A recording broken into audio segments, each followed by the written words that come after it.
Yeah, this is biology 10th class. Respiration is continued now. This is in this present video. I will discuss these points. First one is respiration is an energy releasing pathway, and second one is respiration versus combustion. Third one is heat production by living organisms, and fourth one is exercise directly proportional to energy production and evolution. Then why animals adopt different respiratory organs. So these points let us discuss now in this video. Okay, the very first point is respiration is an energy releasing pathway. How can we say that respiration is an energy releasing pathway? When we respire, we inhale oxygen and we exhale carbon dioxide. This we know. The oxygen inhaled helps in breaking down complex compounds like proteins, carbohydrates, fats, etc., which we take in and when we eat the food.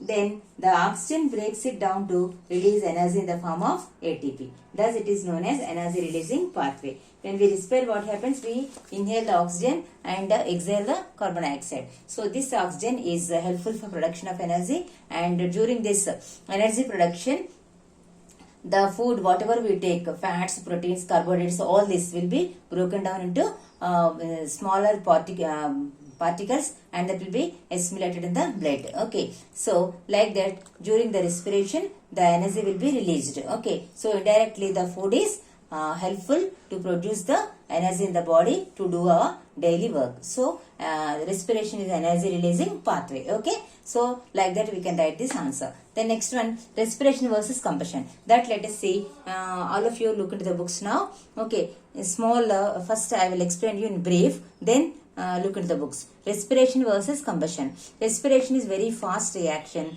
and direct step, only one step. Okay, sorry, that is combustion. Combustion is very fast reaction and direct step, and here temperature will be high, whereas respiration is a slow process and number of steps will be taken and temperature is low. Here I will explain you once again in detail. Okay, first combustion. Where do we find combustion? When we heat something, when we heat one metal, then directly we get the flames and fire we get, and then some carbon dioxide will be released. Okay, even in respiration also carbon dioxide is released.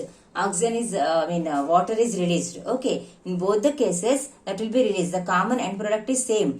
This common end product will be there. But the difference is here for combustion, this is very fast reaction. Only one step will be there, direct step. Okay, so during this high temperature will be released. High temperature will be produced. But whereas in respiration, it is very slow process, number of steps it undergoes, then the temperature variation is also very low. Okay, and this will take out, this will take place outside. So this is in the intestine, in the internal portion of the body. Okay, so here in this combustion, actually, if the combustion takes place in the body, in lungs, then what happens? All the internal organs will be damaged. Okay, cellular respiration already we have studied. Okay, so this respiration will have to take place only in the cells, but not outside. If combustion takes place in cells, definitely the internal organs will be damaged. Okay, so in respiration and combustion, the end products are carbon dioxide, water and energy. Okay, and combustion is a direct step, a direct process. Okay, but see, if this combustion will take place in the lab and it releases high temperature. Okay, if it happens in cells, then that will be burnt. That is the very first point. Second, once the here from where it has come, from glucose, sugars. Okay, so from sugars it has to come. Okay, when this glucose starts burning, then immediately we cannot stop. Okay, but in lab, if you observe now that through one activity, let us see that now. First, let me explain that. If once the glucose starts burning, then this is the end product. We know that these are the end products. But once it starts burning, we cannot stop it. But here in respiration, what happens? The glucose starts burning. No doubt, we know that during respiration that happens. But that will be regularized. That means the burning of glucose is under the control of the body organs. That will be regularized. Whereas if you burn the same glucose outside, then we cannot stop. Once we start burning glucose or sugars, immediately that will be changed into that reaches energy and water and carbon dioxide, okay, and heat will be produced. But whereas in respiration it will not happen. So that is controllable and that is regularized, okay. And the main difference here is this is the main difference we can tell. And then next one is here, if any flames are there, immediately if you pour some water, that will be stopped, okay. So combustion can be stopped with water, but whereas in case of respiration, during respiration, that will not be stopped. We cannot stop the heat that is produced in the body, okay. So this respiration and combustion both are not same, okay. But in the previous in olden days, scientists thought that respiration and combustion are same, but these two are not same. They have lot of difference, okay. But the end products in both the cases are carbon dioxide, water and energy from sugars, okay. So this is respiration versus combustion, and this we can see through one activity. Now all of you look into the books so that you can understand through the activity what is the difference between combustion and respiration. Here we take glucose in the test tube and that is arranged to the stand. Then spirit lamp is kept under the test tube and that will be heated, okay. Then from this glucose is there now, so this glucose immediately burns and some gas will be released. And to test the gas, what is that tube, another delivery tube is arranged in a test tube, and this test tube is having some lime water, okay, to test that what gas has been released, okay. So after this burning with the help of the spirit lamp, this glucose will be burnt and it releases carbon dioxide and also water and heat energy, okay. So this lime water will be changed into white precipitation. So we can say that the released gas is nothing but carbon dioxide, okay. Then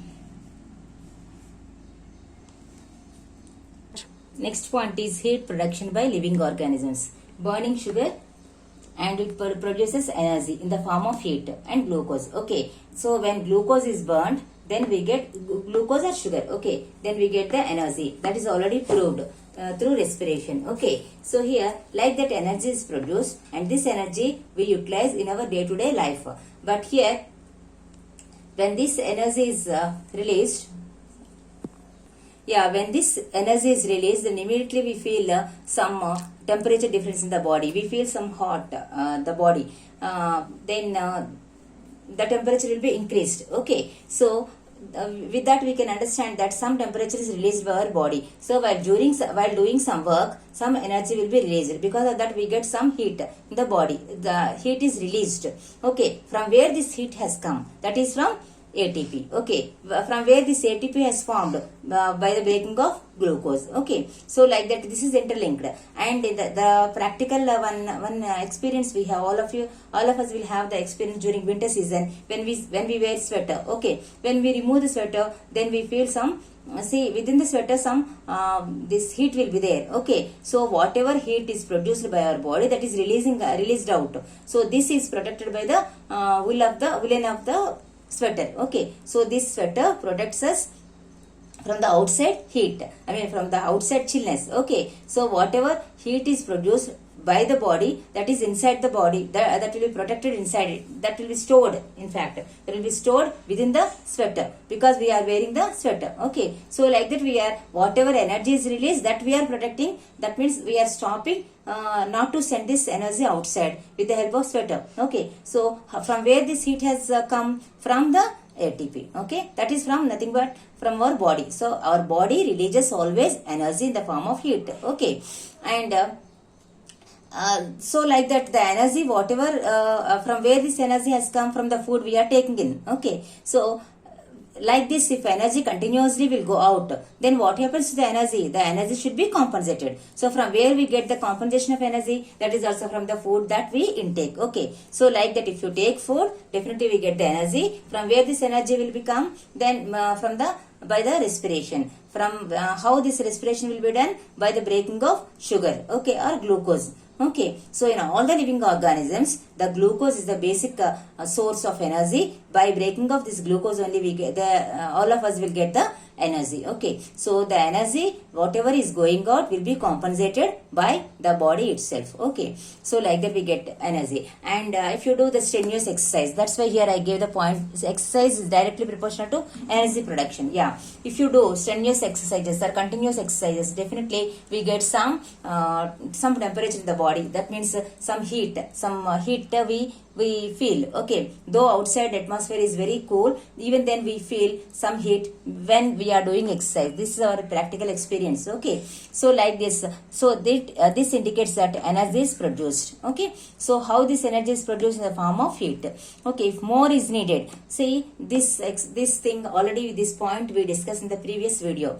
Okay, when we are doing strenuous exercises, then we need more oxygen. So from where we get this more oxygen? Only from the oxygen which is present in the blood sugars. Okay, so when we are running or when we are doing continuously the exercise, so we cannot inhale the oxygen from outside, then immediately we depend on the sugars which are present in the blood sugars. Okay, so those sugars after breaking will give us the energy. Okay, so this is called as anaerobic respiration. And when this anaerobic respiration, during this anaerobic respiration, lactic acid will be produced. Because of lactic acid we get muscle pains, and when we take rest again we get the oxygen, then our body shows aerobic respiration. Okay, so this is already discussed in the previous video. Now evolution. What is evolution? So how this respiratory organs